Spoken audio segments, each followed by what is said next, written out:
I sent some copies of my comments on the effort of government of Pakistan to prove us to be non-Muslims for certain reasons.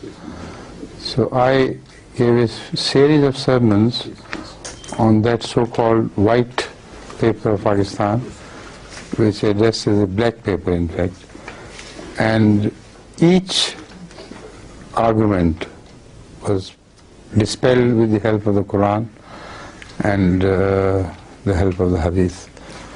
So that's a long series which also contains some allegations which are nowadays being circulated in the Arab world.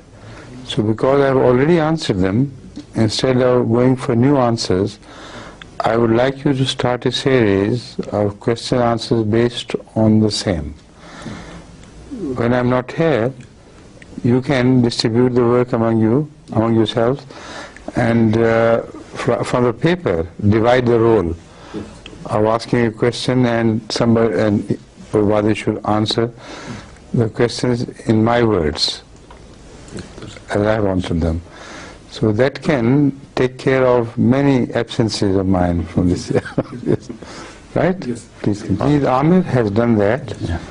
And he can also be included in this session, while he knows which arguments are taken away.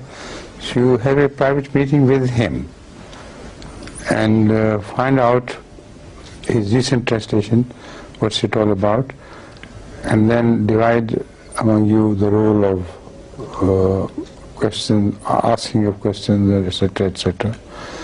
Or if any further sub-question is raised in my in my addresses, that role can be taken by someone else, for instance. You see, so make it a realistic thing, as it was a realistic thing, and present it in the best way with the help of Amir. I think you four of you could get together and devise a plan for the future. Okay?